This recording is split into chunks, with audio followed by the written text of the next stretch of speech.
Fam, what's up? It's Kyle Henderson, Bama football on YouTube, coming to you from beautiful Tuscaloosa, Alabama on this open week. Thank you for joining me this morning. We're double dipping on Wednesday, October 25th, just a couple days outside of Coach Saban's 72nd birthday. Could I get a Roll Tide inside the comment box? Alabama 7-1 on the season, 5-0 in SEC play. Next up, LSU, game time, 6:45 p.m. on CBS. Tonight, I want you to make the call. We're talking 007 returning punts. We had an opportunity to talk to him today. And if you haven't watched that interview, it's a great interview with the young man. It was the first time that we had the opportunity to hear from Isaiah Bond. And I took my little girl out to dinner tonight. And she was like, "Hey, Daddy, did you know that Isaiah Bond came to our classroom and he signed my water bottle?" I was like, "I just saw him today." So great interview. And he was asked if he is the fastest player on the team. And he said with confidence, "Yes, I am the fastest player on the team." He was also asked, "Are you still returning punts at practice?" And he said, "Yes, see you soon." So I want to get your take on Isaiah Bond returning punts over Kool-Aid, because I know that it's been a hot topic.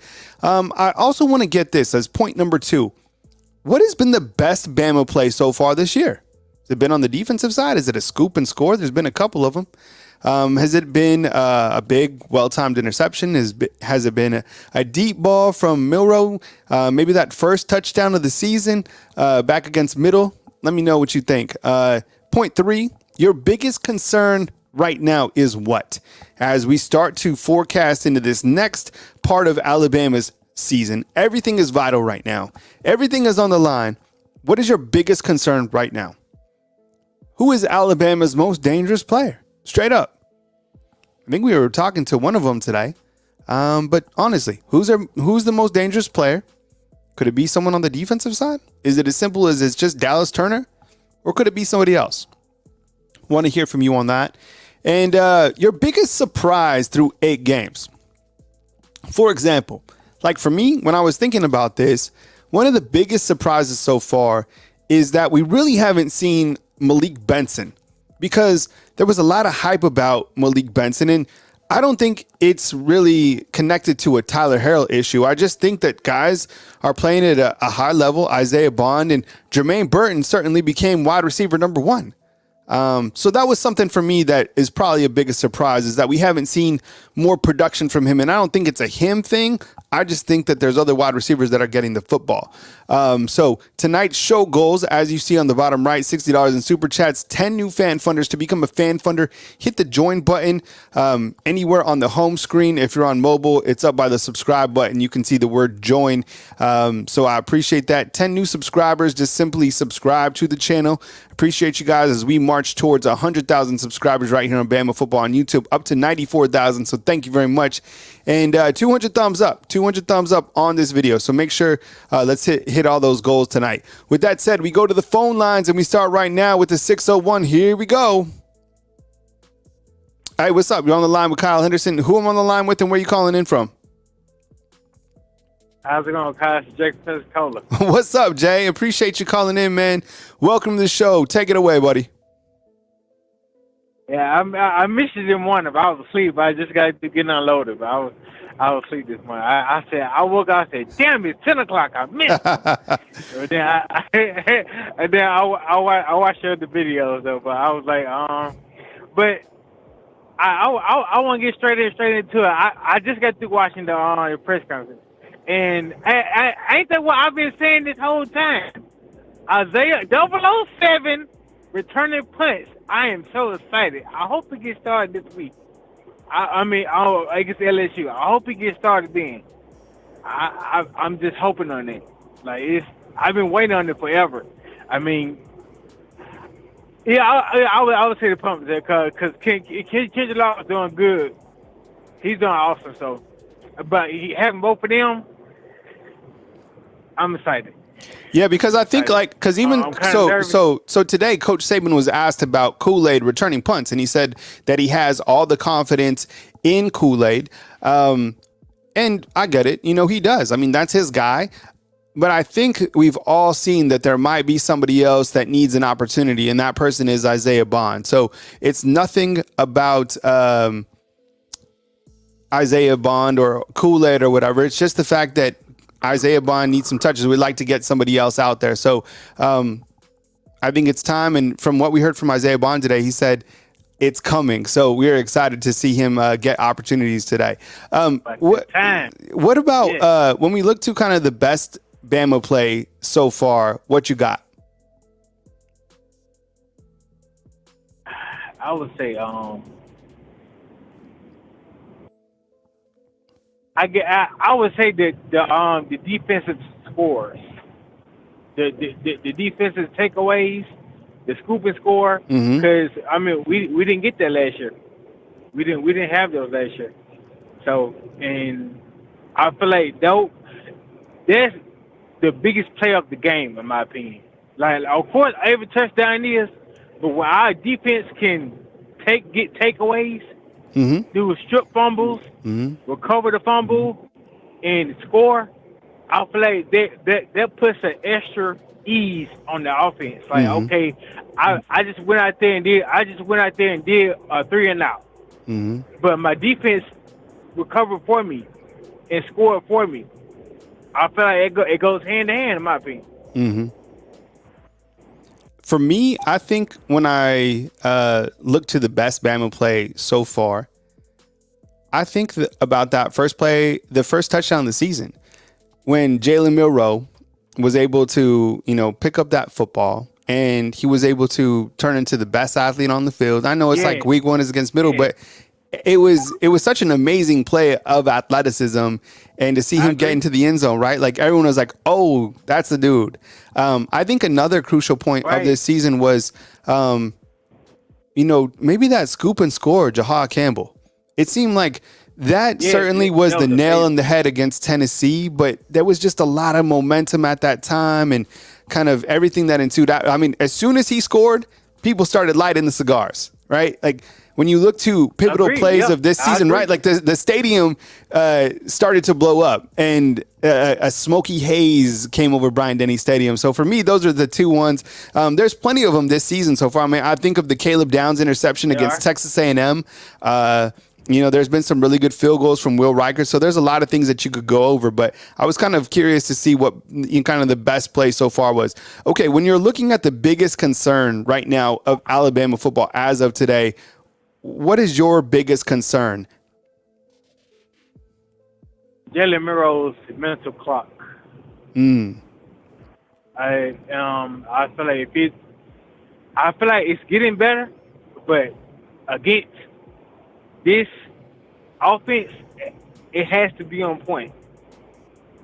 Like we cannot afford to not score. We can't afford to get into a scoring battle with LSU. So if it's mental clock, it doesn't get faster, and which I know that comes with progression, but this needs to be a major focus, because the misreads and the 3-and-outs, it's not gonna cut it with LSU. So it just has to get better. And I think like Dave was saying inside the comment box, I mean, the offensive rhythm, right? Because we've seen from the get-go for Alabama, it takes them a little bit to get going, kind of a almost 3 series for these guys to put points on the board. And I think like Tennessee, they came out with a scripted game plan to put points on the board immediately, which they did. Alabama is yet to do that this season so far, especially in a big-time game like this. And if you want to play momentum, let's say Alabama elects to receive the football. Usually they defer, which is fine. If they're able to get the football first, go down the field. Even if you have to put a field goal on the board, that's fine. Like, points on the board against LSU is needed at all times, because this team, if you look over their schedule, they're scoring a ton of points. Their quarterback, I get it. Alabama's defense versus LSU's offense is going to be a fantastic matchup. I can't wait to see that. But they're going to score, right? They're going to put points up on the board. They're going to get theirs. Fine. But you can't play from behind in a game like this. You can't play from behind in a game of this magnitude. We can't have a down, 21 to 10 or whatever at the halftime break. I don't care if you can make adjustments and come back. That's not going to fly against a team as talented as LSU, right? Agreed. Yes, sir. Okay, who's this team's most dangerous player? Let's do one on offense and one on defense. Or we could do one on special teams because there's a pretty dangerous player on special teams. Overall, I would say Miss Terry. I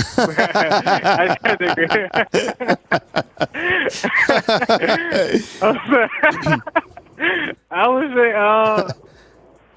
say Jermaine Burner offense. Well, once he gets hot, like I agree. A lot of people said on the previous call this morning. I mean, once Jermaine Burton gets hot, I feel like we need to feed him the ball. And then when he gets hot, he's over. And on the defense, I'm gonna give it Dallas Turner. Mm-hmm. I'm gonna give it Dallas Turner because he's so underrated. Now, I mean, I know a lot of people think Lawson, Mm-hmm. and I want to give it to Campbell too because Campbell's really he's really becoming clutch for real. Mm-hmm. Like to be only, I think his second start and like fifth in tackles. Yeah. Yeah, he won. Jahad Campbell won 2 defensive awards this week, national awards, and that's his only second start. And I know that Trezmen Marshall has been playing well. I just think when you look to this defense going forward, and you don't have to have one specific guy play and another not, like having depth, specifically at the inside linebacker position, is so important. We've seen in the past, there's been, times where you've ran out of inside linebackers because of injuries. There's nothing wrong with having quality guys, 1s, 2s, 3s. Jahad Campbell, though, is just playing at such a high level. I wouldn't be surprised if he's next to Deontay Lawson and those 2 are starters, which is fine. Can you just think about these 4 linebackers? Dallas Turner outside, Chris Broswell outside. And even today, Justin Ebogbe said that he feels that those are the best outside edge rushers in all of college football. Who's going to disagree with that? And then your interior linebackers are Deontay Lawson, Jahad Campbell, or Trezmen Marshall. I mean, that is an elite unit right there in itself. I agree. I feel like this is the best defense we done had since like 2015, 2016. No, it's a great defense, and then you add on the adjustments that these coaches can make with these guys. Even Justin Ebogbe today was talking about, look, it's not like we just want to play a quarter or 2, but he's like, we have a 4-quarter mentality. We're trying to do that. To see them outscore Tennessee 27-0 was so amazing, and how they're able to make adjustments and just completely. And look, Lane Kiffin and Josh Heupel said the same thing in the post-game press conference. They outplayed us in the second half. And it just, quite frankly, like this is going back. When a lot of people say it's going back to the old Bama was a second half team. A lot of people said that the old Bama is a second half team, and this team is following in the same footsteps. Of course, we all wish they would play 4 quarters of football. It just, I would say it takes them a while to warm up. I want to say, I would say it takes them the whole. Same like the bowl game. Mm-hmm. You know, the first quarter of the bowl game, we played trash. Like that.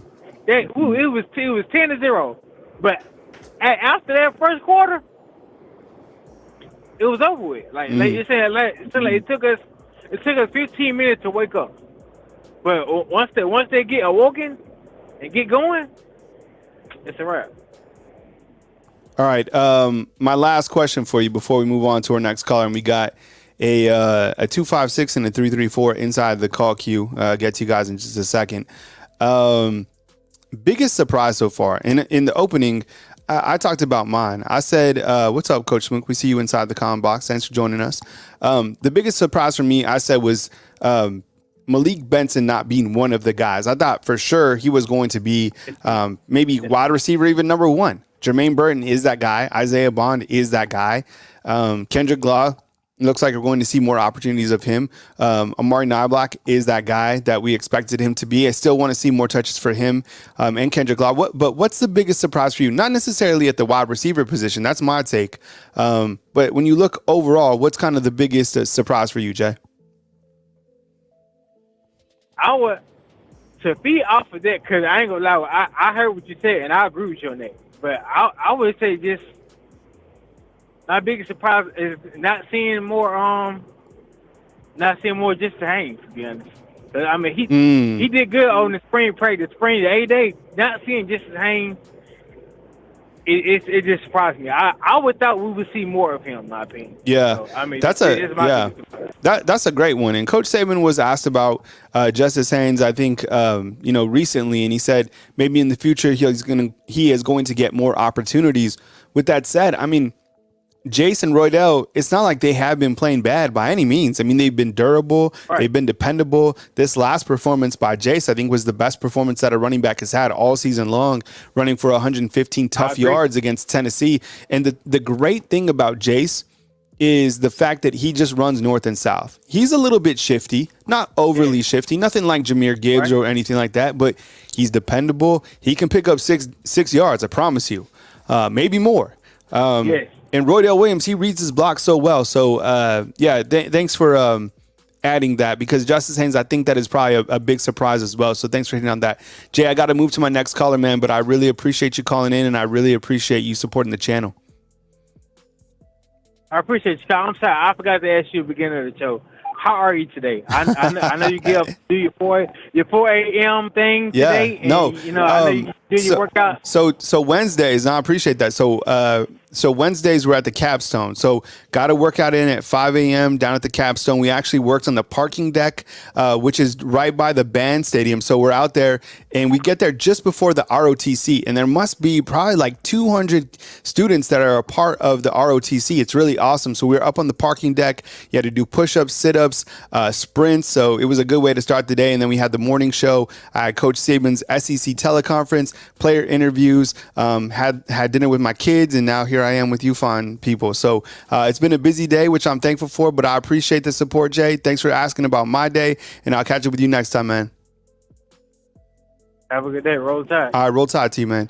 All right, we got a 256 and a 334 coming up next right here on Bama Football on YouTube. My name is Kyle Henderson, coming to you from beautiful Tuscaloosa, Alabama. I appreciate you guys here. The questions today that I'll be asking you: 007 returning punts. What's your take on that? Best Bama play thus far through 8 games. Biggest concern going into this next part of the season. Most dangerous player for Alabama. Who is it? Your biggest surprise thus far. Jay from Pensacola said that we haven't seen more Justice Haynes. I think that is a very valid point, and something that I'm probably surprised with a little bit myself. You got to work to get on the field. It's fine, and Jason Roydell have been doing a fine job.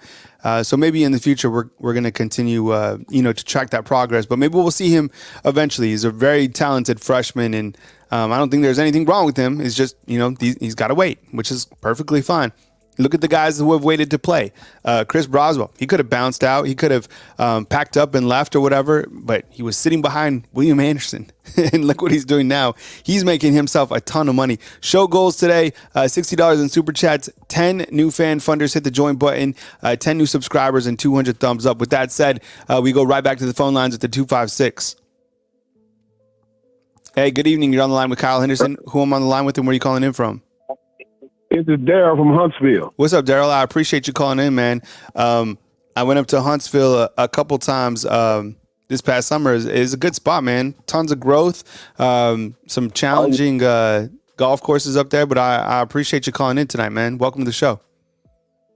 Yeah, man, I called in before, but I've been trying to catch you. I can't never catch you. I'm always trying to watch something else, and when I look up, you're gone. So I finally caught you again. I was watching a couple of NBA games. I said, let me see what's on YouTube. And there you are. So I'm glad I finally caught you. All right, man. Well, you caught me, and I appreciate it, and thank you for the support from Huntsville. You have like an opening monologue, something you want to get off your chest, or you want to dive right into these questions I have for you? I just want to say, about Alabama. They have been disappointing, and they have been exciting. And they've been disappointing in the fact that our offensive line is it's not up to snuff. We can say whatever we want to say, and especially our freshman, he's struggling. Mm-hmm. And the second thing that concerns me as far as my monologue will go is, how many times on offense, how many times we gonna have the same play hurts, the quarterback draw? Mm-hmm. How many times does this have to happen before we come out and say, okay, read your keys, they went empty, quarterback draw, quarterback power? Mm-hmm.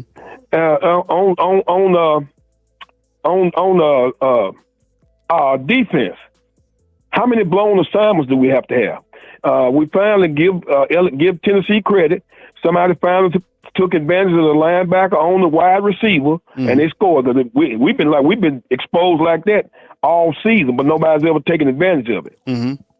So it's certain things that I feel could be better, and these people have to understand now.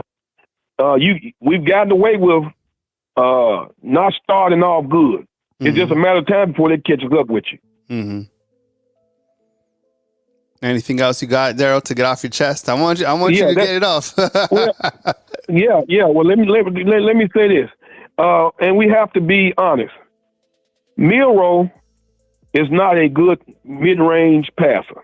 Mm-hmm. He's just not. You can slice it, dice in the way you want to. The pass he threw to Burton for that first down, that should have been intercepted. There was 3 guys there, and passing is common sense. Mm-hmm. Okay, they're wearing an orange jersey. He's in front of my guy.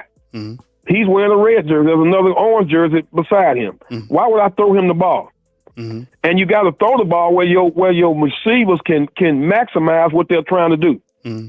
Instead of 2 yards, it could be 5 yards. Mm-hmm. And then he's not decisive enough for me. Mm-hmm. If you sit there and you see 5, one of the first things he teaches any quarterback is simply this. Mm-hmm.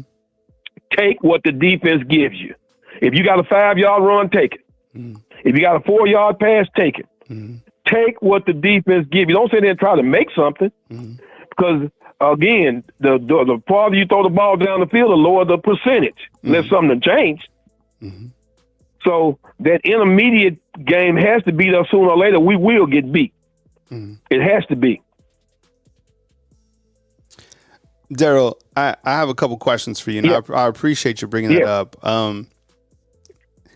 I think that, when we look at the data and we look at the actual stats, you see the fact that Jalen Milroe is 6th in the country in efficiency among guys like Penix from Washington, all the elite quarterbacks that are out there. Have you seen him progressing throughout the season? And I want to ask you also, have you seen the video of Jalen Milroe and Roman Harper breaking down film on ESPN's YouTube channel? Yes, I did see that, and he has progressed. There's no doubt about it. Mm-hmm. He has progressed. But I also will blame the play calling. The play calling is too predictable. We don't pass on first down enough. Mm-hmm. And then we pass on first down, we come back and run. To me, if you pass on first down and you don't complete it, you got to pass on second down. Mm-hmm. You just can't sit there and say we'll take 2 yards to be 3rd and 8 every time. That clogs the offense up. Mm-hmm. And the running game, it's the same thing every game. We just hand it off, and there's no stretch play. We finally saw a jet sweep this weekend. I couldn't believe it. I texted everybody. We got a jet sweep this weekend. I couldn't believe it. We don't have any stretch draws, which is a great play for the type of line we got right now, because again, all he's reading is what? He's reading the holes as he goes down the line. Mm-hmm. So, and how many times have you seen, we can't even throw a screen. Tennessee hurt us with wide receiver screens. We can't even throw a wide receiver screen. But Milroe has, yes, he has. I would be lying if I said he has advanced, he has gotten better, but he needs to get even better. I felt that these screens in this last game against Tennessee, I was glad to see some screens trying to be developed. They weren't wide receiver screens. There were screens that were designed to go to the running back, but they were misdirection type screens, which took too long, and Tennessee blew up each of them. There was 2 of them that were run. Right. So I didn't necessarily. I thought that was more on Reese than it was more of a play design in that sense. I would like to see some screens and see this young man who we have pictured, Isaiah Bond, get the football. And like you said, I mean, Kendrick Law, we were talking about this morning. He needs the ball more as well. Any way that he can get implemented, even if it's just kind of the shovel pass that we saw, many years ago when Jalen Hurts was first the quarterback. Right. I just think like being creative and getting him the football, because I think he's powerful enough to run, kind of some of those design plays that are, for a player of that caliber. And I think screens would be fitting for a player like Isaiah Bond. Okay, let's run through these questions real quick. We're on with Daryl from Huntsville. Okay, so the punt returner for Alabama thus far has been Kool-Aid. A lot of people haven't liked the play of Kool-Aid. Looks like Isaiah Bond, I mean, he said that we should see him soon. What's your take on Kool-Aid returning punts? Are you open to seeing somebody else back there? I want to see somebody else because Kool-Aid, I think he gets frustrated. They're kicking the ball away from him. He takes too many chances with the ball. Not only does he take too many chances, the fundamentals say what? Catch the ball, don't let it bounce another 15 yards. So it's time for somebody else to return. And Isaiah Bond, I think would be a extremely dangerous and would be somebody that they would have to watch out for, because again, that's a big part of your special teams. If you can get 16 or 20 yards a punt, you've been All-American, and I believe he could do that. Kool-Aid, again, he's a good player. He's probably going to be a first-round draft pick, as I would not doubt. I said first round, late first round, early second round as a corner. But again, he has to understand that what he's doing can change the game. The kicking game always can change the game, and he has to understand that. He went against South Florida. Did he go out there and just try to grab a ball with 5 guys around him? No, you can't. You can't do that. So I'm open to seeing somebody else, no doubt about that. What's your best Bama play so far this season? When you kind of look back at these first, the best Bama play so far is the one that got called back. Against Texas A&M. Oh, Braswell blocked it. Yeah, and then Dallas Turner got the penalty. Why? Why are you blocking? The guy 15 yards ahead of you. Why are you trying to block this guy? Even though it was a bad call, why give the referee the chance to make a bad call? Man, if that would have been a touchdown, that would have been kind of the nail in the coffin in that game, 100%. Right. Just kind of like the scoop and score from Jahad Campbell, right, in this game against Tennessee. I know you took points off the board, and you're lucky kind of Alabama survived that one, because that was certainly a big play. Braswell's just been playing at such an elite level. Okay. You kind of hit on it a couple points, but what's your biggest concern right now? My biggest concern is the running game. It's the running game. We cannot go out here and have against Tennessee or Arkansas. I think when we had no yards at halftime. That's Texas A&M. No yards at halftime. Alabama, really? I've been an Alabama fan since 1961. I have never seen that. Never. So we got to run the ball, because if you can run the ball, the two major facets I heard Coach Bryant say, and the coaches still talk about today, is we got to run the ball, we got to stop the run. That's not going to change. And so if we can't run the ball, we got to throw the ball 40 times a game. There's only so many deep passes going to be out there, because again, our mid-range game is suffering. So we got to run. We got to come up with something. We got to put somebody in there that can move somebody off the line. And we can't. We don't have any tall sweeps. We don't run any draw plays. Nothing. We don't run any of that. And that tells me that they see what I see, that the offensive line is suspect. Who's the most dangerous player on this team right now, Darryl? The most dangerous player on the team, Milroe. If he can get to his potential and make quick decisions, win the run, understand how to read that when that end is crashing down on you, keep the ball 10, 15 yards. 7 yards. Make them fear you. He's the most dangerous player on the team. There's no doubt about that. And I think if it all comes together for Jalen Milroe, he'd probably be the most dangerous player in all of college football, period. Right? I mean, I would say you would be right. I mean, if everything just completely came together for him, he's the most dangerous player. Absolutely. Okay. What's been your biggest surprise so far when you look at this team? And it can be overall. Okay. My biggest surprise is I would probably say that Dallas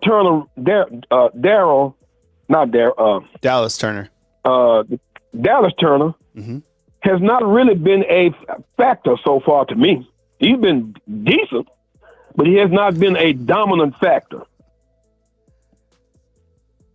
In my opinion, from what I'm watching game in and game out. Because there's sometimes, which they do, I don't know why they do it. Why are you dropping this man back in coverage? Well, why? For what? I mean, he's going to make his money as a pass rusher. He's not going to make his money as a third down cover linebacker. Let this man rush the passer. I think when you look at Dallas Turner, Daryl, a couple of things stand out. He's won National Player of the Week so far.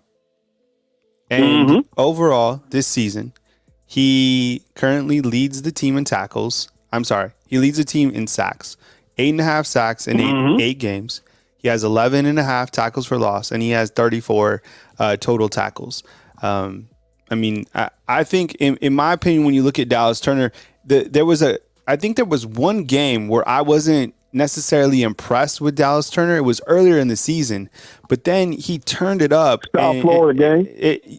No, it was before that. I think he was against Texas. And I think Texas just straight up, I mean, their offensive line was just a lot better than I thought they were.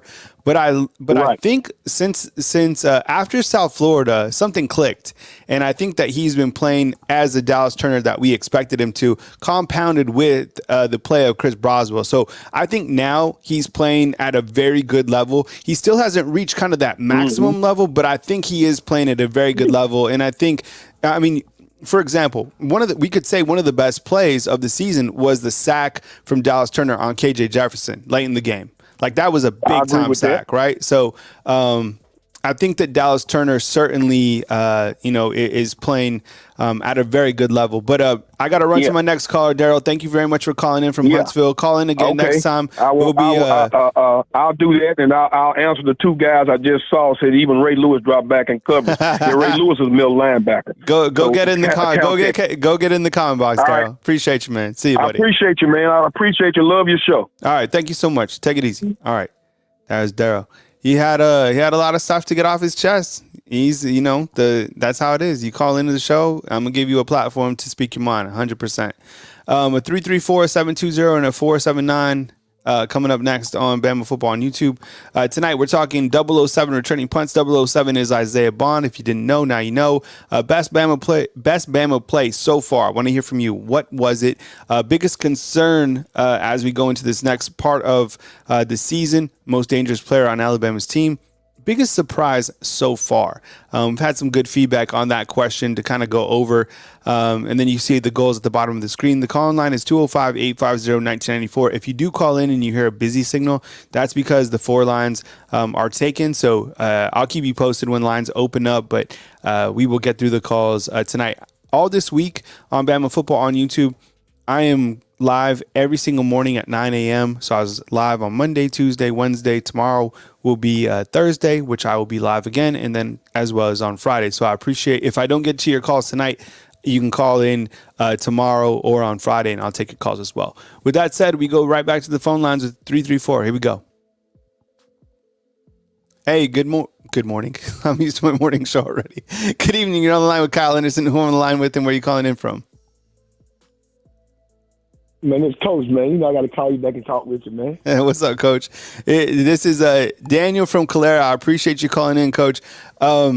This is a better connection that we have tonight. So Daryl had a lot to get off his chest. We talked about Milroe's play this morning, and you were pointing out some good facts about Milroe. Now that I have a clearer line on you, Coach, why don't you give your assessment on Jalen Milroe? Because I know, the past couple shows that I've had, a lot of people have been harping, and a lot of people have been negative on the sixth, ranked quarterback in the country. Oh, yeah, and that's what I've been saying. I don't understand what people are expecting to see. Milroe going into his 8th start going next week. People are comparing him to Jaden Daniels, a 3-year starter. He played 1 year at Arizona State, 2 years for Texas. Caleb Williams played 1 year at Texas, 2 years at USC. I'm trying to figure, Michael Penix been playing college football for like 8 years. Bo Nix been playing like 6 years.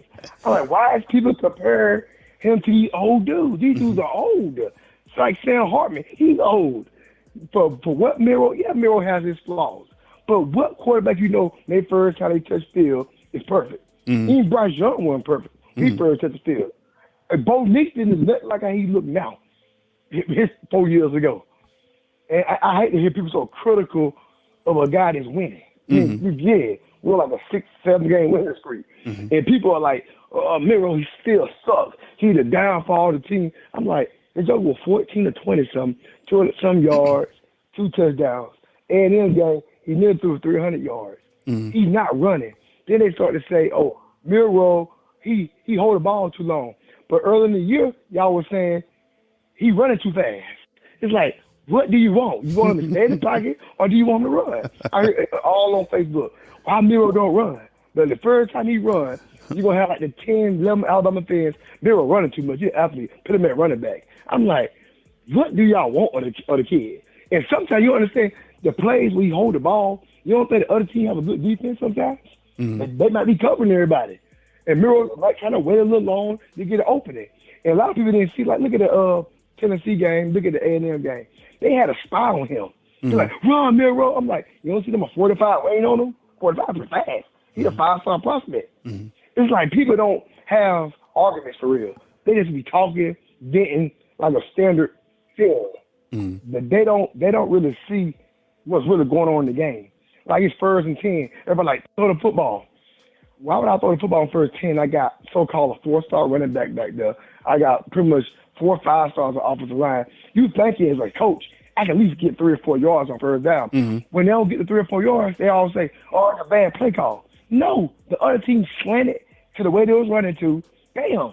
All thing I can hope for is Bama stop running too much A-gap stuff. Like they love running A-gap runs. If you're going to run A-gap runs, do some kind of mixed direction. It's like, go to the C sometime, run all type plays. But again, it's a reason why they are doing that. Them coaches make lots of money. They might be running A-gap plays because the Tigers may hold too much if you try to run a screen play. I heard the other caller say they need to run a toss sweep.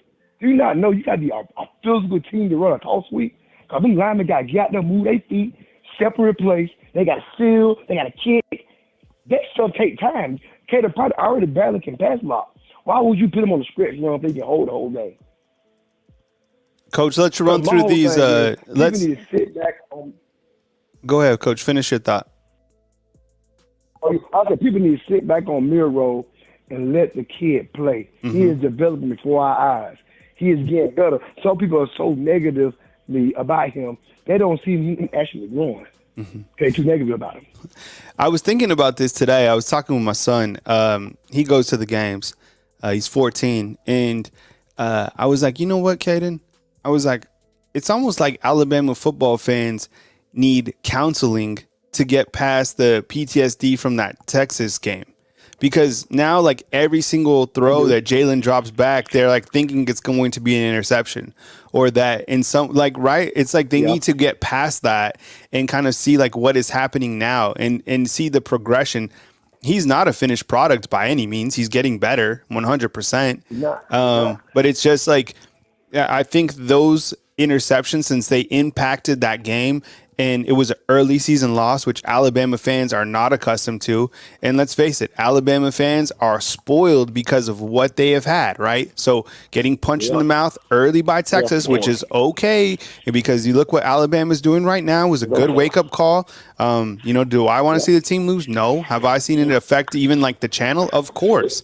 But welcome to the world of college football with a young quarterback. But you have seen him improve weekly. And it's not a finished product, but this guy is the best quarterback. He's the best quarterback 100% that you have right now to win games and to win as many games going forward as possible, especially with that defense, period. Okay, let's run through these 5 questions real quick. All right, so Isaiah Bond potentially returning punts in the future. What's your take on that? I would really like my starters and my game breakers returning punts because you get hurt a lot. I know a lot of guys get hurt. I would say everybody keep whining about Justice Hayes. I pick Justice Hayes probably back there. I'll probably think about putting Kobe Prince back there. But those guys got speed and game breakers. But if they was to get hurt, it's not going to defeat your offense. Mm-hmm. I cannot put Isaiah Bond back there right now. He's too explosive on offense. No. I say no to that. Mm. So maybe would you put you got to get Kool-Aid. You got to go. Would you put then maybe what about Kendrick Law? Did you say Kendrick Law? Kendrick Law. I would take him back there. Yeah. Give them our 3 guys. Yeah. Kendrick Law, Kobe Prince, and Hayes. I like Kendrick Law back there. I mean, look, Isaiah Bond gives you that added element, but it's like he is too dynamic of a player. Yeah. I mean, look. A game like this, though, you look, okay, remember who returned a punt for a touchdown against LSU? Remember when that LSU team came in here to Tuscaloosa with Joe Burrow? Who returned a punt in that game? Yeah. Jalen Waddle. That game was crazy. That game was so crazy. Yeah. The amount of NFL players on that team and big time players make big time plays in big time games. And I don't think Isaiah Bond has necessarily had that big. Of course, he caught that big touchdown last game, but we haven't seen even the surface of Isaiah Bond, in my opinion. Okay. What's your best Bama play so far this season? Kind of when you look back, offense, defense, special teams. What you got? I got the play against Tennessee this past weekend when that Campbell kid put that scoop and score. Yeah.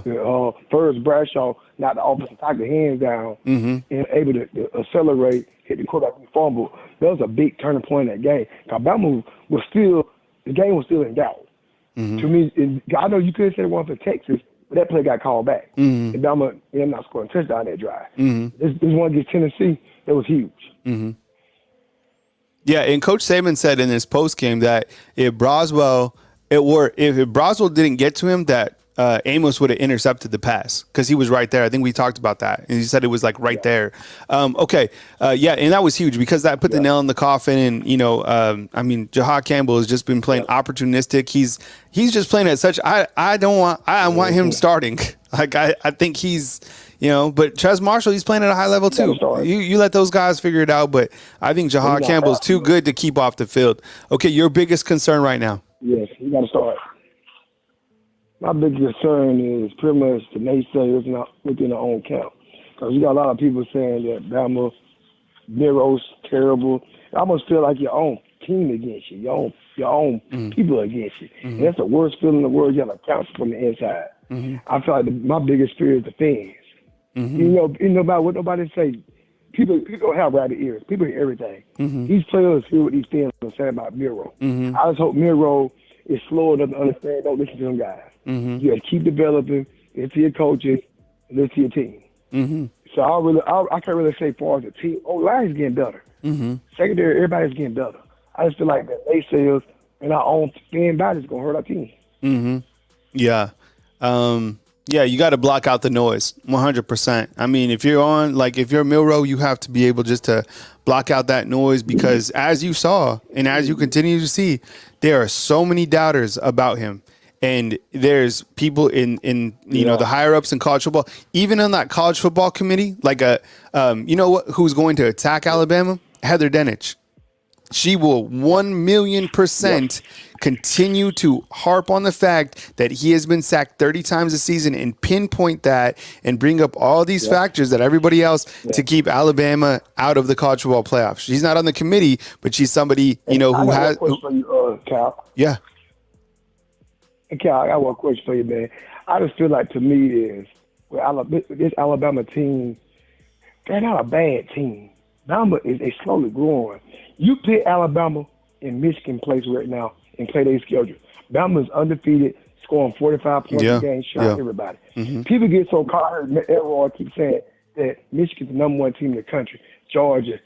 Them teams haven't played nobody yet. To me, out of all the teams in the top 5 right now, Michigan and Georgia have not played anybody. Nobody. And people keep saying they're the best thing since sliced bread. Mm-hmm. You swap Alabama out with those two teams, I guarantee you Michigan and Georgia both got a loss right now. Mm-hmm. And Alabama be number one in the country right now. Yeah. Yeah, I mean, Georgia still has, looking at their schedule, they got Missouri. They go on the road to Tennessee, which I think is going to be a very challenging game for them. And then Michigan's schedule, it doesn't even start till November when they have Penn State and Ohio State. So I think that, kind of their schedules have been. So, like, you look at who Alabama was faced, specifically with who the defense has faced. Right, and the teams and the wide receivers that they've gone against is completely. It's been a tough schedule for sure. Okay, who's the most dangerous player on this team? I feel say Jermaine Burton. Yeah, he's so mean and fierce and he's hateful. He's 1A to me. He gotta be 1A. Then 1B, I got Jalen Milroe. Cause Milroe's still a touchdown waiting to happen. No matter what happens, he could turn a bad play into the promised land. Yeah. So to me, those two guys are the most dangerous on the team. And Burton has got to calm down just a tad. All that, like you want to fight somebody and shooting a gun up in the stands, we make a touchdown or something. Let's kind of tone it down just a little bit. I won't take all of it away. Just tone down just a tad, and you'll be all right. Just a little bit. All right. Milroe, to me, the best player in college football in the future. Next year, people are going to talk about Heisman for Milroe next year. Now, I was saying it this year. But Bama don't throw the ball enough. Already these broadcasters, they're not hyping them up. The only guy they talking about Jaden Daniels and Micah Pence. Micah Pence, they threw 3 interceptions in one game. Why nobody ain't talking about that? Milroe ain't threw 3 interceptions in the game yet. I don't think he threw 2. But people, they just forget that type of stuff. Like I said, the stereotypical, they hate Bama because Bama don't have the Bryce Young, the Mac Jones quarterback. They have a new type of quarterback now, and people just can't get over that. That's what I think. Like you said, hella bitch. She gonna talk about Bama bad every time she gets a chance. The second hater is Joe Klatt. Oh, I was just going to say. I was just going to talk about Joe Klatt. Man, he doesn't like Alabama at all. He really doesn't. He's Alabama. Yeah, no. I heard him talk today. He was like, "Oh, Bama, he's like number 12 or number 11." I'm like, Joe Klatt. He's Michigan, the best team, the sliced bread. I'm like, no, there's somebody else out there that doesn't like Bama who has a really big voice. Who is it inside the comment box? It's another. So there's Heather Dinich, there's Joel Klatt, and there's somebody else. Is it Tim Brando? Somebody else doesn't like Alabama. He's always pointing out stuff. Tim Brando, right? Is it somebody? It's a receiver from Florida. Yeah, there's from a receiver from Florida. Yeah, the older guy be on Instagram. He hate Alabama. Okay. Last question last question before I move to my next call, Coach. All right. Biggest surprise for you this year is what? How well the defense improved. The defense improved so much from last year. Again, we had our hit and misses last year where the defense played good, but the defense as a coach, like for all the levels, at every level we have a top player. On defensive line, you got Tim Keenan. Mm-hmm. Outside backers, you have your boy Dallas Turner. Inside backers, you got your boy, the middle linebacker, number 32. In the secondary, you probably got 2 guys that's great. You got Kool-Aid, you got Caleb Downs. Defense is so much better this year compared to last. You pick this defense with last year's team, Bama won the championship last year. Mm-hmm. Byron, what's up, man? I see you inside the comment box. You're saying we'll have a quarterback next year, so Milroe better enjoy this. I've seen this before. Everyone thinking that Julian saying come in and just take over the starting spot. Look, there was so many people that didn't want Mac Jones to start, and when Bryce Young got here, they're calling for Bryce Young, and Saban let Mac Jones play, and the team, ended up being perfect. Look, I can't predict the future. I'm just saying that if Jalen Milroe comes back in Saints here, I mean, look, the coaches are going to figure it out, but I would be so hard pressed that I don't think that Saint gets a starting spot. But I guess what's up, Dan? Hey, Kyle. Last thing, Kyle. My thing is, people keep saying new quarterback gonna come in and replace Milroe. I'm like, do you not understand what Bama said before the season started? They want to play murder ball, run the football, and run folks over with the running game. Mm-hmm. They changed their whole philosophy of how they call the game up. And people keep saying, well, we got a new quarterback in. No matter what quarterback you have come in, it's still going to be a game manager. Say we want to go back to old school football. And people got to get out their mind, Bama scoring 45, 50 points a game. That's gone. Saban something going away from that. Mm-hmm. And people like, oh, Milroe ain't throw 300 yards. Mm-hmm. Because Saban don't want him to throw 300 yards. If he could, he would. Saban let the brief call, pass play every single time. But right now, Saban said, I'm not playing that type of football no more. All right, man. Well, I got to run to my next caller, Coach. But thanks for calling in, man. I appreciate the support, man. I'll catch up with you next time. Yeah. Oh, yeah. All right, man. That was Daniel out in Calera. Got a 470-615 and an 832 coming up next right here on Bama Football on YouTube. I appreciate you guys being here inside the comment box. Thank you very much for joining me tonight. Hit the thumbs up, like, and subscribe. The questions that I'm asking to you are right here on You Make the Call. Isaiah Bond returning punts over Kool-Aid. I want to get your take on that. Best Bama play so far this year. Biggest concern right now. Sound off inside the comment box. What's your biggest concern when you look at this team? And how about this? Is number 4. Who is the most dangerous player on this team? You can do offense. You can do defense. You can even do throw in Will Riker in there if you want. And the biggest surprise this season is what? Okay, we go back to the phone lines and we take a 470. Hey, thanks for calling in. I appreciate you being patient. You're on the line with Kyle Henderson, who I'm on the line with him. Where are you calling in from? Hey, Kyle, it's Andrew from Douglasville. How you doing? What's up, Andrew? I appreciate you joining us, man. Welcome to the show.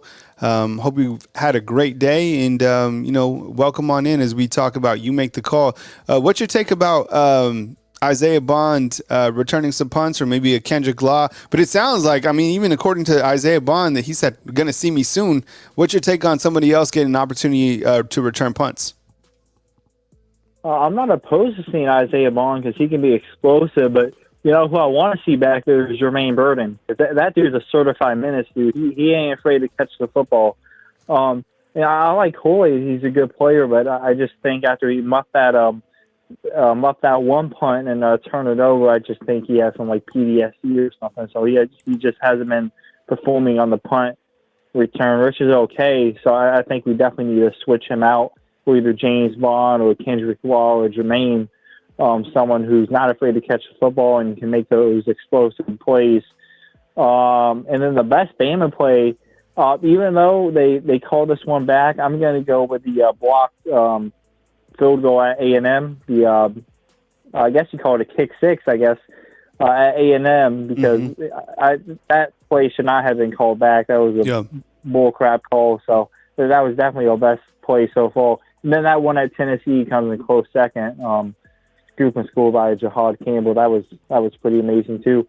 My biggest concern is this offense, dude. It did good in the second half, but we cannot get down again like that. So this offense has got to keep up with the defense, man. They got to keep up. Most dangerous player is, that's a hard one. There's so many good ones. Honestly, I'm going to go with Jalen Milroe because he's young. He's young, dude. But I think the more experience he gets, the better he's going to be. I think he has a lot of potential, I don't know. It kind of reminds me of Michael Vick a little bit, If he gets more experience, dude, if he can throw it, he can run it, dude. He's just a dual threat QB, and, he just needs experience. He's just inexperienced. Biggest surprise. Honestly, the biggest surprise for me is how good this defense has been this season. I was really hoping to be a good defense, man, and I was surprised, dude. This defense exceeded my expectations, man. They are a dominant unit. Definitely one of the best we've had since 2017. That's really exciting to have a really good defense. So, we can lean on our defense if our offense can just keep up a little bit, man. They don't even got to be explosive, man. Just get some long drives, give our defense a rest, man, and let the defense do it because our defense is really good. So I think this team can lean on the defense. And it's really impressive to see how this team keeps improving week by week. They get better and better each time they play. And, I'm glad we got the bye week this week so we can focus on LSU because LSU is a good team. They started off pretty high in the top 10, did they not? They were up there but they start out. They started out in the top 10, and they had a couple bad games, but LSU is a good team. And Jaden Daniels is really good, a really good QB. And they got a really explosive offense. Their defense ain't that good, but the offense is really good. So the defense has got to perform like it has been. Our offense has got to keep up, put some points on the board, and take some stress off our defense, man, because we can't keep having these 3 and outs and having our defense constantly on the field. That's why our defense keeps bending sometimes because always out on the field. They don't get a break. So I think as long as the offense in the LSU game keeps up and gives our defense a rest, I think we're going to win that game. I think it may be a close game just because of how explosive LSU's offense is. I don't know if our defense can hold them to 10 points or 20 points. I don't know, man. They got a really good offense, so defense is good, but it's going to be tough to shut it down LSU. And then I'm not really worried about the Kentucky game, but that Iron Bowl, dude, oh, man. Every time it goes to Georgia here, crazy stuff happens. And, they're always so bad, too. But, yeah, whenever we play them, they look so good, dude. It's just crazy. So I'm really scared for that game because, we went in there with Mac Jones 3 years ago, got beat by a field goal. Went in there with Bryce Young. I think it was last season. We had that double overtime. What was it, 4 overtime, something crazy like that? That was a crazy game. So I don't know, man. I just got a feeling we're going to have a rough time with that Iron Bowl if we're not careful.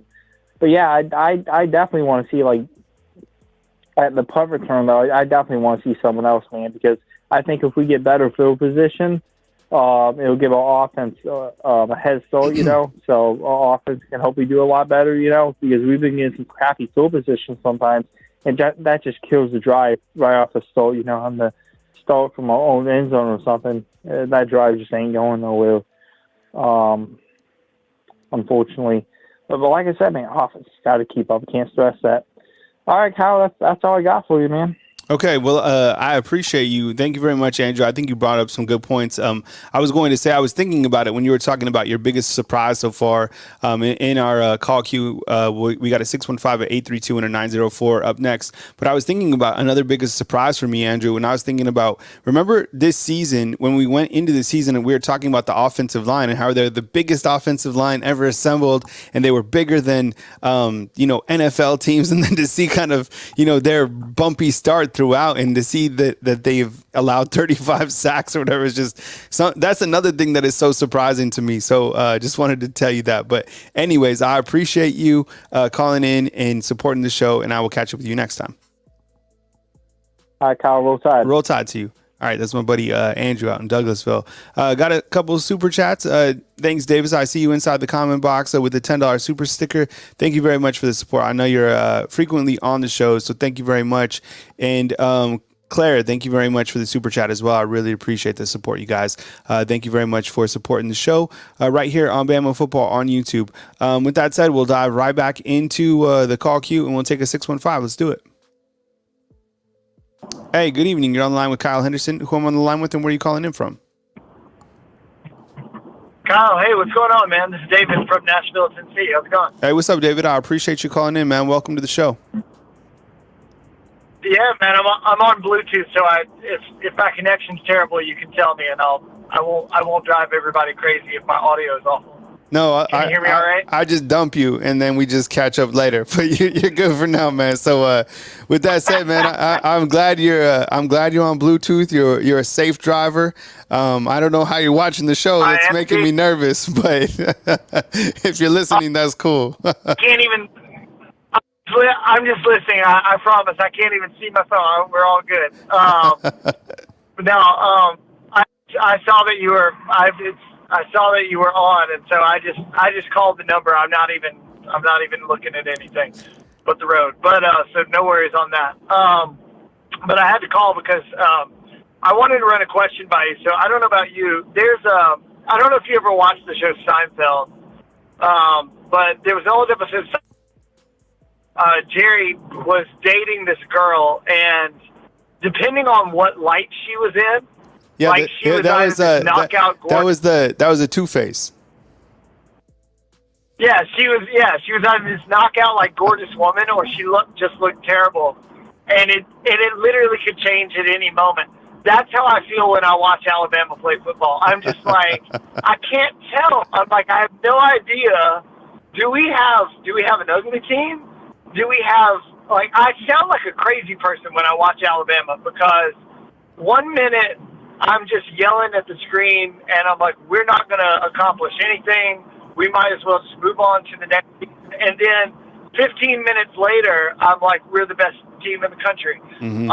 What do you think, honestly, like, what is your opinion on why we are so wildly inconsistent this year? I mean, I get that, I don't know, I hear all the time, oh, we're young, we're immature. But honestly, I think in the world of, like, transfer portal and NIL and everything else, I think everybody's young. I don't necessarily know that you can use youth as an excuse. Like, what do you think is the reason for all the inconsistency? I think that's a good question. I think, sometimes we forget. I mean, there's a couple things. Number one, you have, a younger quarterback who is just taking over. So the expectations were Bryce Young. The expectations were Mac Jones. The expectations were Tua Tagovailoa. So those guys are completely different than Jalen Milroe, right? So there's been inconsistency at the quarterback position. Also, you have a new offensive coordinator, so having that chemistry with the quarterback is also going to make consistency on the field.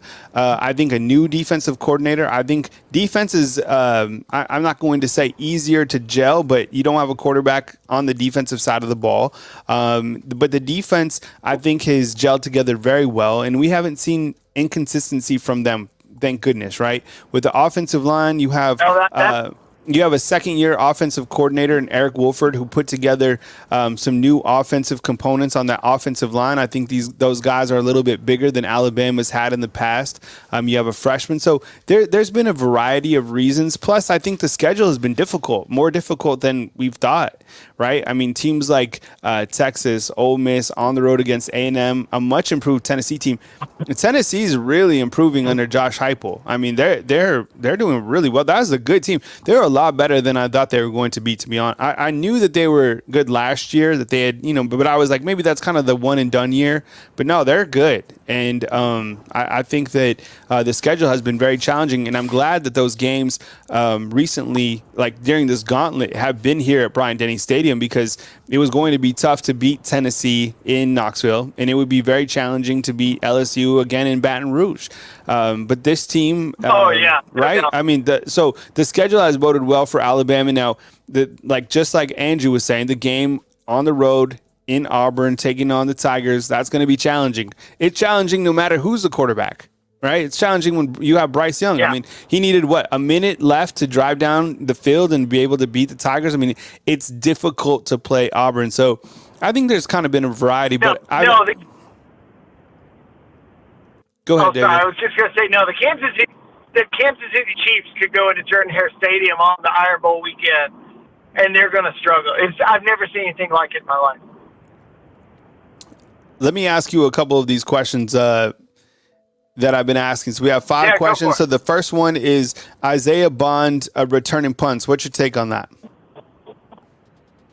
I wouldn't want Isaiah Bond to, just because I kind of don't like that Kool-Aid does, and I wouldn't want Isaiah Bond to, and I know Nick Saban wouldn't want to hear this, but I think he's too valuable. One of the callers just earlier said this too, and I agree. I think it's just too valuable. I'll tell you who I would love to see is someone who that is their sole focus. So, like you'd say, take like Emmanuel Henderson. or like Kobe Prince hasn't been used as much, which I think is a shame. But like Kobe Prince hasn't been used as much in the receiving game. Or you take someone like Emmanuel Henderson, or even like I think if I'm not mistaken, like the third string punt receiver is Cole Adams, right? Like the freshman. Yeah, someone asked about that tonight too. Like, yeah. Like I think Cole Adams. Like I have a problem with that. You know why? Because that dude's going to return punts like his hair is on fire. Because that's his. He's like, this is my ticket. This is my way. I want somebody who stands back there and says, this is my one chance to contribute massively to this team. Like, you know, when Kendrick Law stands back there to return kickoffs, he's like, buddy, I'm going to make the most out of every single ounce of this I can get. And I like that. Like, I want whoever's returning punts to be hungry to return punts, not be sitting there in the back of their mind worried they're going to get hurt for the rest of the game. I like that. I like that mentality. You know, you have just like one specialized guy back there. And Cole Adams, I mean, he's a guy kind of been waiting that, you know, maybe we'll get opportunities at some point. I like those shifty type players that are returning punts. Like Isaiah Bond would be perfect. But, you know, then again, like you don't want a player that is that valuable, you know, to be injured in any way, shape or form. But, I mean, these guys are used to the physical level. So I don't know. I think either Kendrick Law or Isaiah Bond. And it looks like it's probably going to be Bond. Okay, what's your best Bama play this season? I don't know. I was thinking about this. I think it's probably whatever the first, and I can't think of what it was. I'm going to say it was whatever that first long, like, I can't remember if it was a touchdown pass or it was just a really long down the field pass to Jermaine Burton in the Texas A&M game.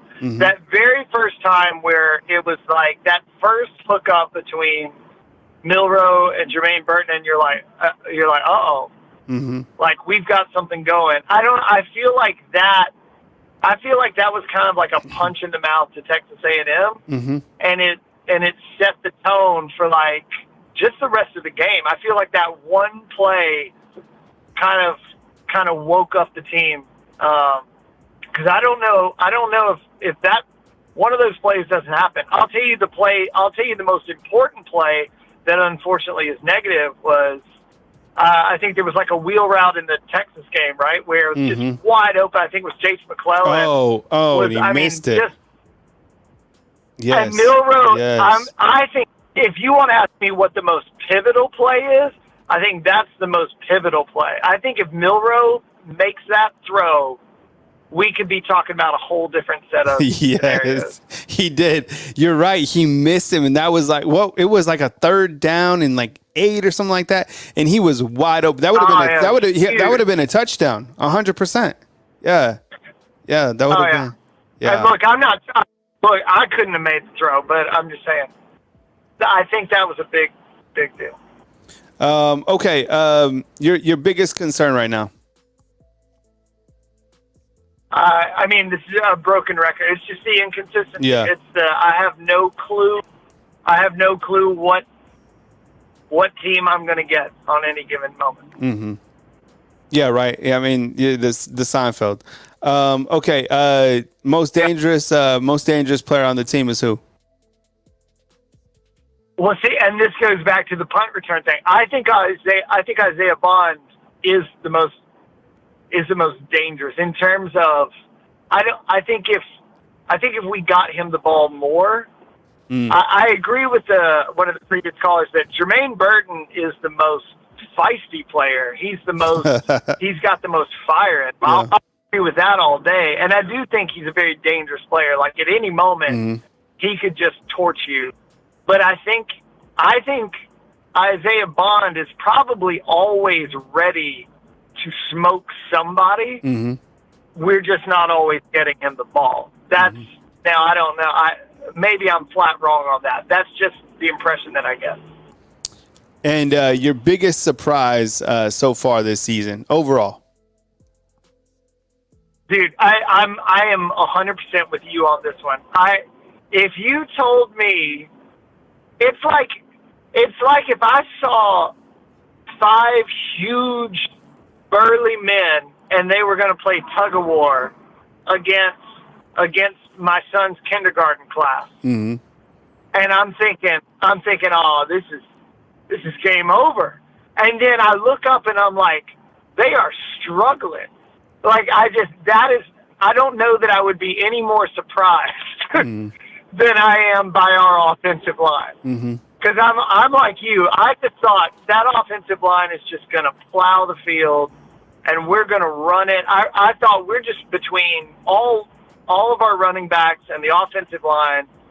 I just thought we were just going to run it down everybody's throat, and that has not happened at all. Maybe it will. Just hasn't happened yet. All right, David. Well, I appreciate you calling in, man. I appreciate you using Bluetooth, solid connection all night long. So thank you so much, and I appreciate you calling in, and thank you for the support, man. And of course, like Seinfeld, I got you, man. I'm on Seinfeld trivia. I got you covered. So that was a great analogy. Definitely the Two-Face comes to mind. So I appreciate you calling in. Catch up next time. See you, buddy. Yeah, no worries. Yeah, man, no worries. I was perfectly safe, I promise. All right, man, good to talk to you. All right, man. That was David out in Nashville. What's up, Big Ant? I see you inside the comment box. Look, that hit is probably one of the biggest hits of the entire season, right? Is the fan that got smashed by the security guard. So you guys have seen it on social media. And listen, one time I was doing my stand-up. You know, I'm out there when I smoked a cigar after the game. And these people that are the gatekeepers of the actual field, I heard them one time, like they were cussing out somebody who came out and they might have tried to get on the field. Well, some other guy, when you guys have seen it, someone ran onto the field. I'm sure they had a good time drinking or whatever. And the security guard in those big yellow jackets lays the wood. It was an amazing tackle, honestly. Clearly the guy played. If he has any years of eligibility left, I'm sure that he's already been spoken to, because the guy's phone or his glasses or something like that, like, flew up in the air. The guy was done 100%. It clearly says, don't run onto the field. Don't break the rules. And, you F around and you find out. And that guy clearly found out. So, that was unbelievable. What a tackle. Okay. You need to look it up and to see it, because it is the best hit, that there's been all season long. 100%. I mean, there's been great plays, but the security guard with the hit stick it was a great tackle too, because he kept his head up, right? You always talk about heads up football when you're teaching youth football. So he came in, he wrapped up, and it was a lot of power. I'm telling you. All right. I got two more callers to get through. 337. I'm going to get to you next time. We got the 832 and a 904. 832. Let's do it right now. I appreciate you calling in. Thank you very much. You're on the line with Kyle Henderson. Who am I on the line with, and where are you calling in from?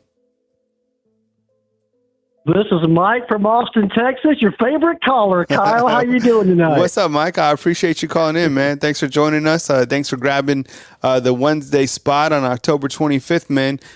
You have some sort of opening monologue, or you want to dive into these 5 questions? Dude, of course I have an opening monologue. And what it is, man, is Michigan is 100% guilty of what they are accused of doing, sign stealing using electronic means, because today a lot of information came out about who this dude is, who this Connor Stallions is, this dude's name that got suspended, this guy from Michigan for that. And, dude, now there's all kinds of photographs of this dude standing right next to Jim Harbaugh, right next to the offensive coordinator, right next to the defensive coordinator.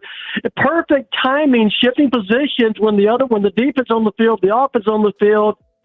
And honestly, man, I was wondering, how in the world did they just get better than Ohio State all of a sudden? How all of a sudden did they just start beating Ohio State? If there's one team in particular whose signs are going to steal and use it against them, it's against their nemesis, Ohio State. Look, I don't have a dog in the fight with the Michigan Wolverines, man, but they are 100% guilty of what they're accused of doing, especially with the information that came out today, all these texts that came out today, the history of this dude that came out today, and the photographs of this dude standing right beside Jim Harbaugh all game long. Why would this dude be standing beside Jim Harbaugh with all this paperwork in his hand? I'll tell you exactly why, Kyle, because he knew what the call was. They stole their signs. They knew what the call was. That's why he said in there, and that's how Michigan, that helped Michigan get good all of a sudden. But, dude, they are 100% guilty, and I don't take no pleasure in saying that, but you look at all the information that came out today, that they did it, dude. They use electronic means to steal them signs. That's one. Yeah, that's my opening monologue, man. Well, didn't you hear? Because Coach Saban was asked on this, and so was Coach Prime. So actually, every single coach was. Coach Saban said today, he was like, "I didn't even know that was a hot topic in college football."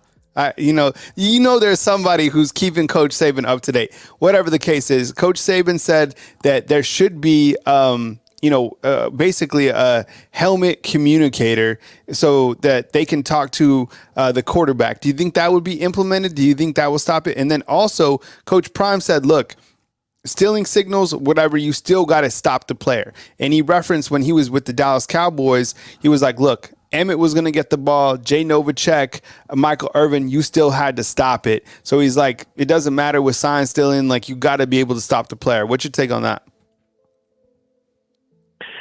Yes, I mean, helmet communication, electronic helmet communication would absolutely stop it, because then you wouldn't have to physically signal in a play that would be stolen.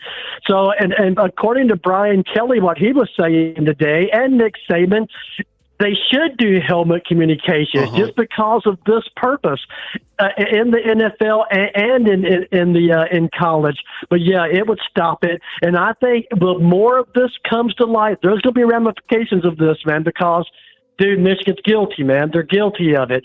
And the more this comes to light, the more it's going to push the issue. And the NCAA apparently drags their feet on everything. So, yeah, eventually there's going to be helmet communication because the technology is there. And it only makes sense. I mean, it only makes sense if they're allowed to, physically put in signals, but then why aren't they allowed to talk to the players in real time on the field? So absolutely, especially the more of this that comes to light, because a lot of it, like I said, the information that came out today, it's devastating, man. And then the photographs that came out today, it's devastating. But yeah, the coaches are for it, and eventually it will be part of the game. Absolutely. There's going to be electronic helmet communication to communicate with the players on the field. Absolutely. All right, let's fly through these questions, Mike. Okay, so you make the call. You got Isaiah Bond potentially returning punts for Alabama. What's your take? Well, honestly, I didn't even know much about that till I saw your post today on YouTube, your short or your video about it or whatever. But what I think about that is I think they're going to stick with Kool-Aid until he makes a mistake. If he makes a fumble, if he makes another bad decision, I guess because Saban said he made a bad decision, especially if he fumbles or whatever, then they're going to try out Bond. But they're going to stick with Kool-Aid for now. But they got Bond on the back burner. They're going to bring him in the first opportunity they get. So there's a good chance that we do see Isaiah Bond returning punts. Absolutely. Okay. Best Bama play that you have seen so far this season, or the one that's kind of like the most iconic from the first half of the season? It'd have to be one of the block punts. So the block punt, the block field goal, or whatever.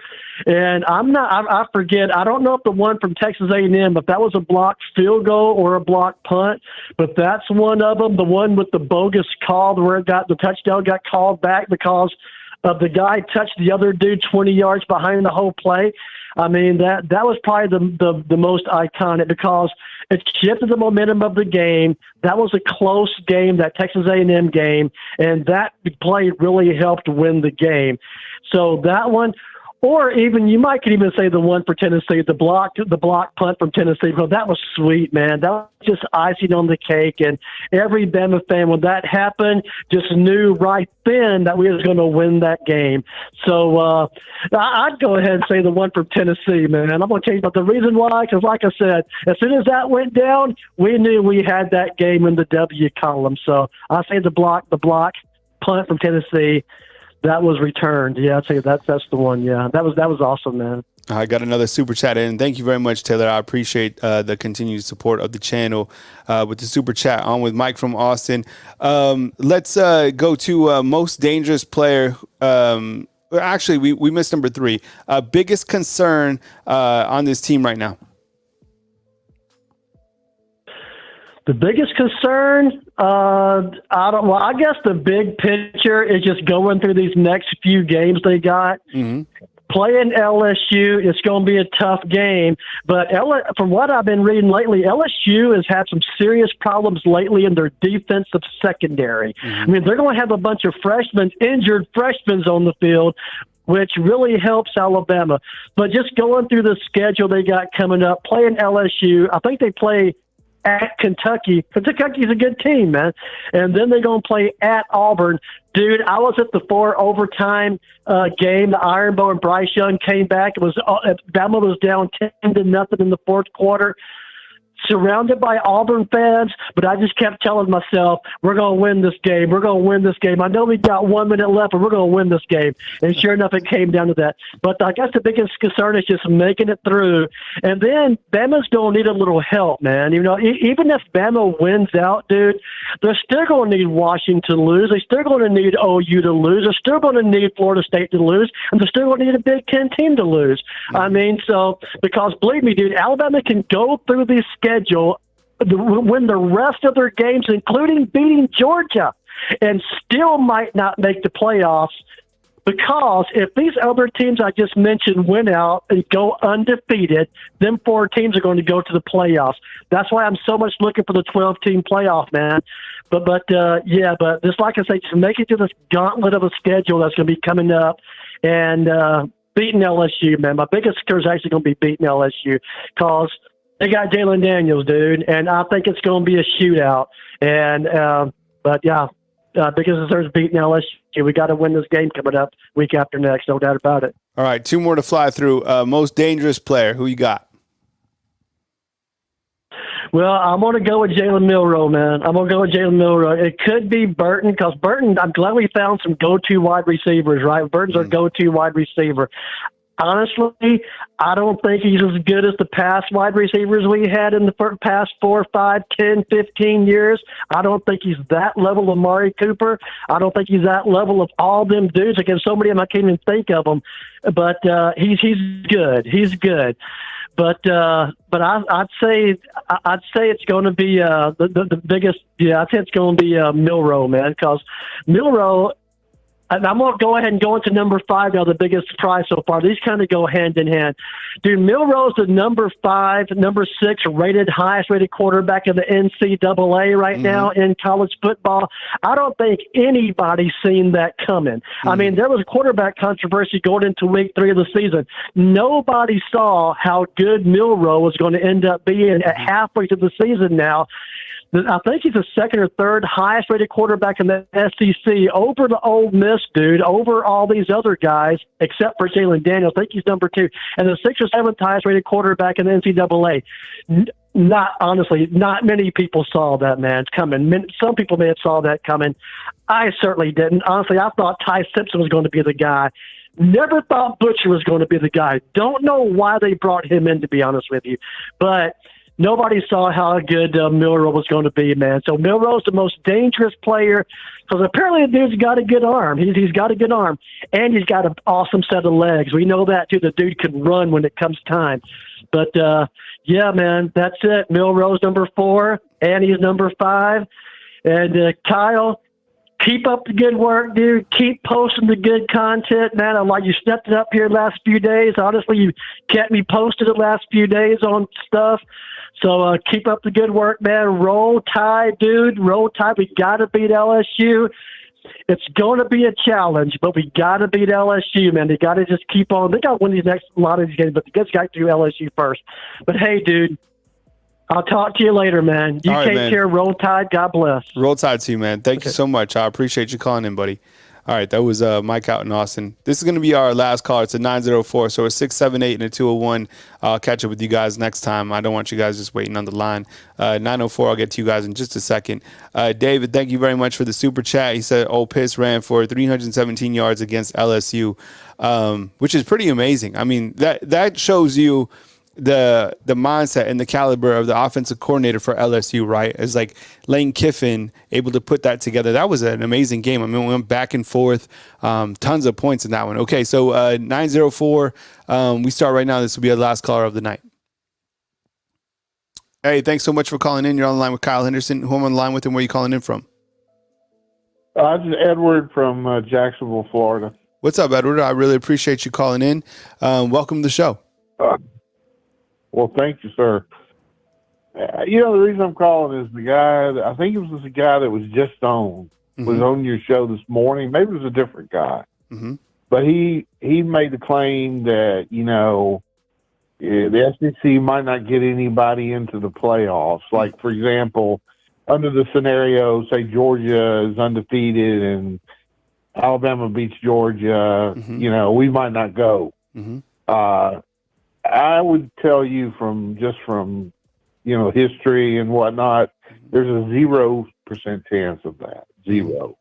I mean, because number one, there would be no credibility to the playoffs if you left the SEC out of the playoffs, given their dominance. Like last year, the Georgia won the championship game by, what was it, 60 points or something like that? Yeah. I think it was like 60 points. And then the SEC has won 75% of the championships since 2006 or something like that. So you leave the champion out of the SEC, or for coming out of the SEC, you leave them out of the playoffs for teams like Michigan, which hasn't been competitive in a playoff yet. So to me, it just doesn't seem. I was looking at the top 10, and there I could see, FSU wins out.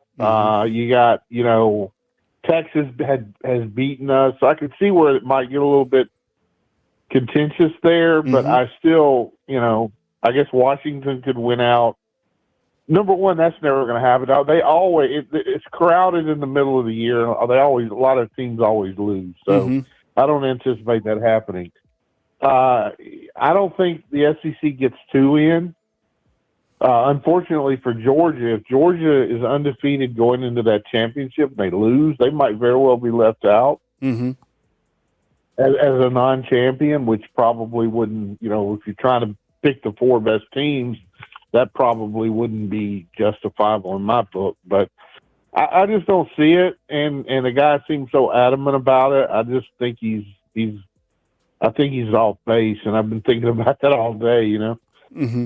That's just not going to happen. Can you imagine leaving the SEC champion out, given recent history and stuff? I can't imagine it.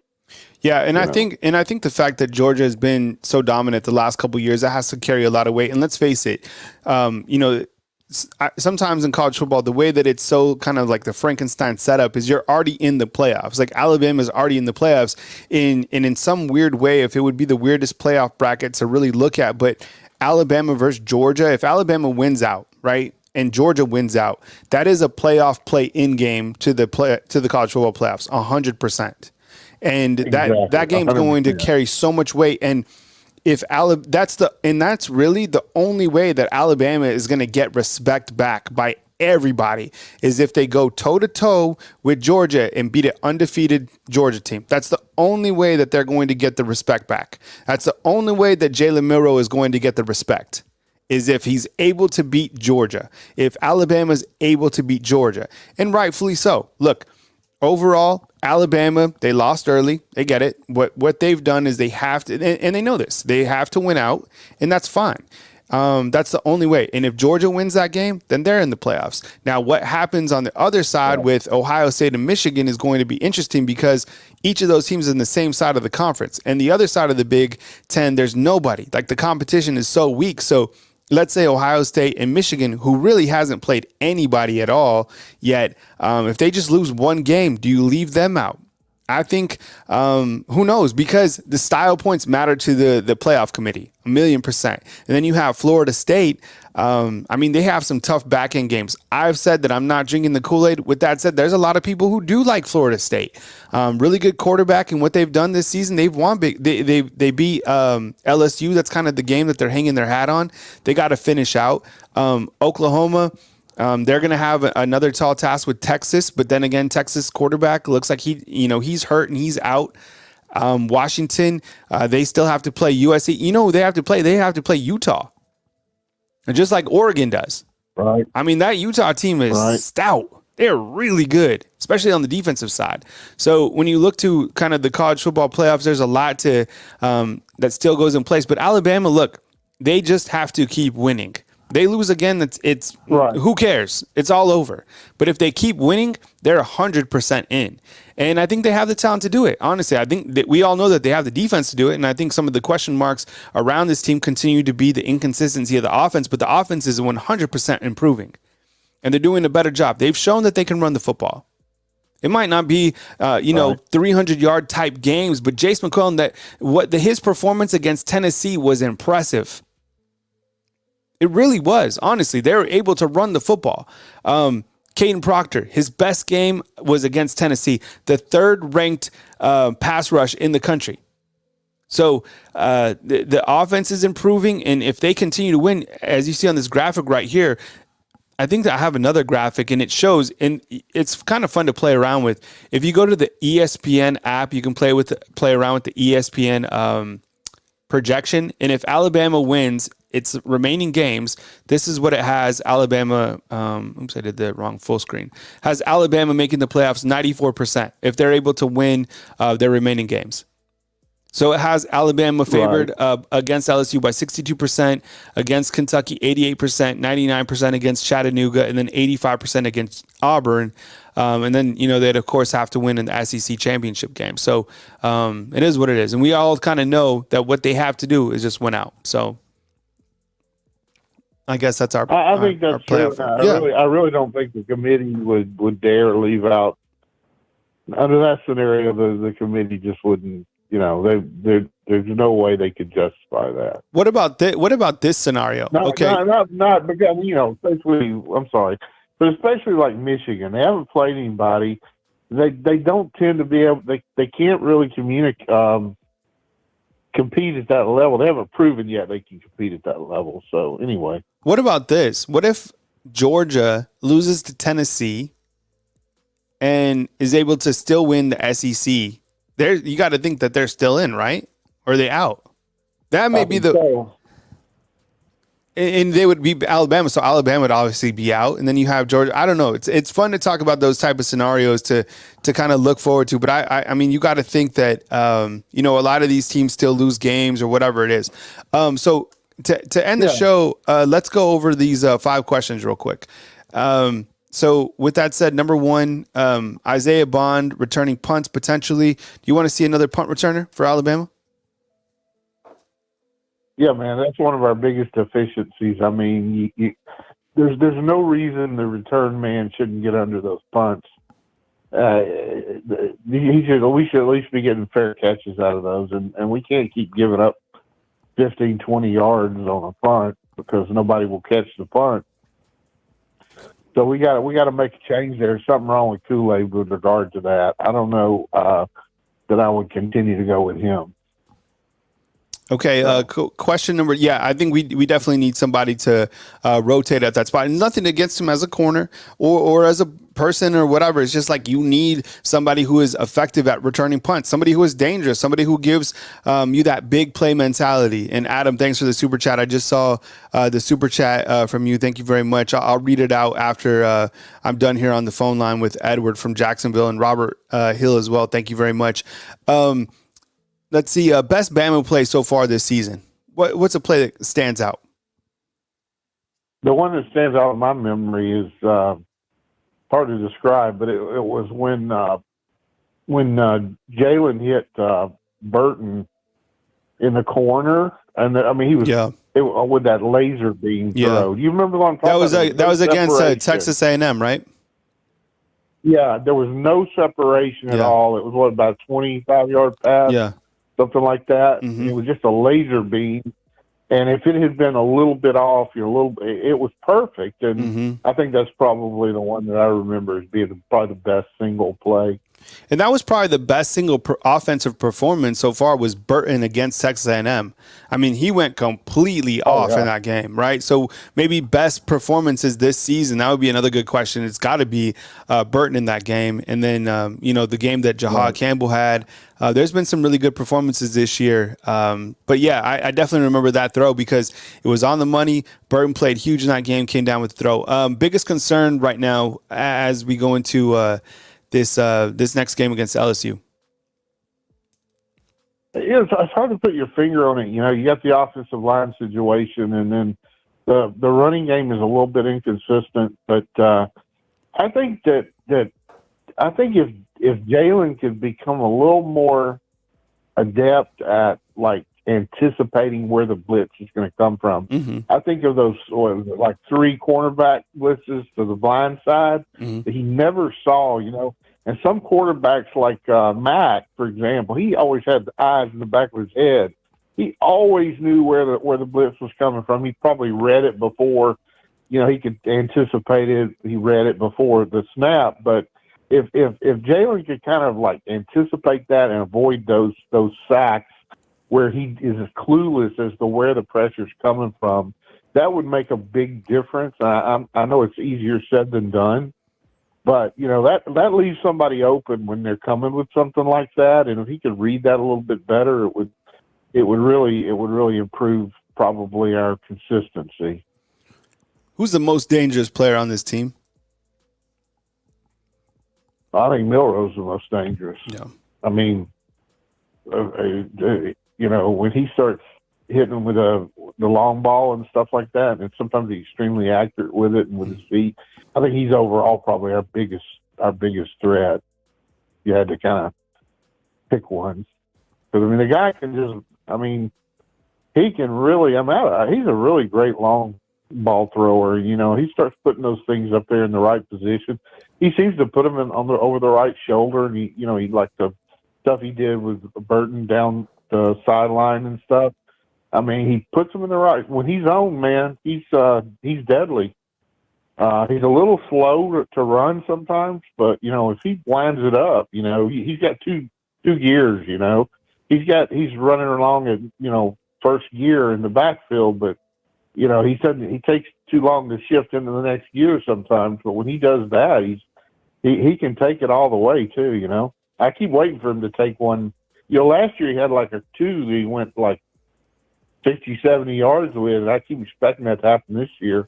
Yeah, no, he did get tripped up against Arkansas, but and ironically, he did have a big run against Arkansas, and I was surprised that somebody caught him from the back. It was one of those corners, just had a good angle on him.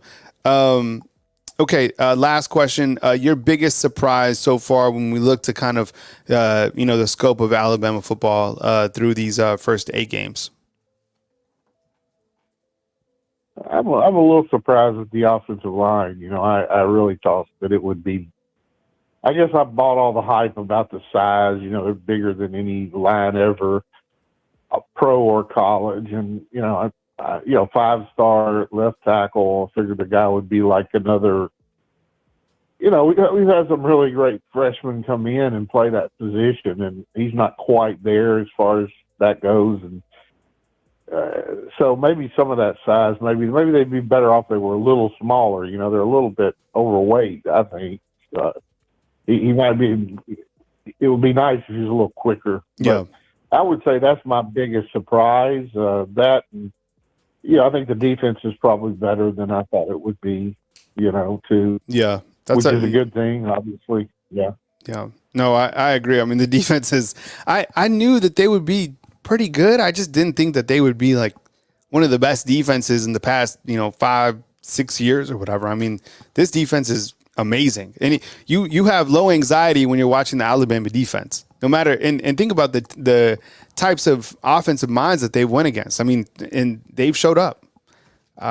They've got after the quarterback. They played good in space, and the defense has just been really, really impressive. All right, Edward. Well, I appreciate you calling in, and please call again. Hey, can I say one? Mm-hmm. I was just saying, if I just could say one last thing. I was watching Alabama. I think it was 2010 or 11. Mm-hmm. No, it was 2010 in a bowl game playing against Michigan State. It was like a YouTube thing. And I was looking at our backs, Eddie Lacy and what's his name? Heisman Trophy winner. What's his name? Out of Michigan, our little back that won our first Heisman.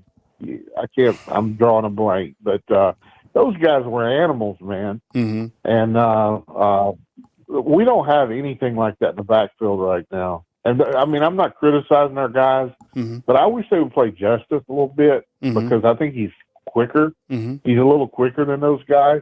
They run hard and they hit the hole, but they don't have great vision. And I'd love to see him play a little bit more. I don't know if he can't block or what the deal with that, but I'd really like to see that guy get some carries to give us maybe a little more explosiveness. Kind of like we had last year with what's his face from Georgia Tech that went to the NFL. Mm-hmm. Our Jahmyr Gibbs, our back last year. Yeah. I forget his name. Anyway. Yeah, Gibbs. Yeah, but we need a little bit more explosiveness out of the backfield. That might help that line a little bit. Mm-hmm. And that's it. Well, good points to hit on. Yeah, and I think there's a lot of people that have been calling for Justice Haynes, and maybe at some point in time, we'll get to see what he can bring to the table, because it seems like he just has an extra gear or something else in him that he can, make happen. We're all kind of just waiting for it to go. But right now, these backs are doing sufficient work, and it's been working. I mean, the team has, gained momentum each week, and they continue to improve. But I appreciate you calling in from Jacksonville, and please call again next time. All right. Thank you, so. All right, man. Take it easy. All right. That was Edward from Jacksonville. Hey, 678, I will get you next time. I said that earlier in the show. That would be my last call. Tomorrow I'll be on at 9 a.m. So thank you very much for joining. Let me read off a couple of these super chats before I end the show. Adam, thank you very much. He's always a great super chatter, and I really appreciate you. He says, Kyle, the offense and defensive line going to be fine. What worries me is the secondary, as the games against Arkansas and in the first half Tennessee showed. I think, the offensive line on the Pro Football Focus grades, and I showed those earlier this week, it was amazing because Caden Proctor had his best game this season. So it gives us a little bit of hope. And I thought they played well for the most part against Tennessee's very good pass rush. The D-line has been great. In the secondary, I have confidence in the secondary. There's been a lot of people recently asking for Trey Amos to start over Terran Arnold. You're starting to see a little bit of that buzz. I like them both. I think it's great to have a player as quality as Trey Amos be able to step in and still play at that level. And then we were talking earlier today about Devontae Smith still dealing with that foot injury. We haven't seen him this year, and thank goodness Jalen Key has been playing really, really good this season. So thank you very much for the super chat. Robert Lee with the $2 spot. Thank you very much for your contribution. And then David from Louisiana says Milroe is second in Power 5 in yards per completion with 16.33 ahead of Jaden Daniels, and ninth in passing rating at 175.0. I love the stats that David always brings to the table. The stats are facts. Everything else is kind of subject to debate, but the stats are what they are. I appreciate you, fam. Thank you very much for being with me tonight. I'll be on tomorrow, which is Thursday, October 26th, live at 9 a.m. Be sure and call in. I'll have another set of questions for you from beautiful Tuscaloosa, Alabama. Kyle Henderson at Bama Football on YouTube. Remember, you can be a fan funder. Hit the join button, and appreciate all the support. Like, subscribe, and stay tuned for more content coming your way right here on Bama Football on YouTube. Good night, everyone.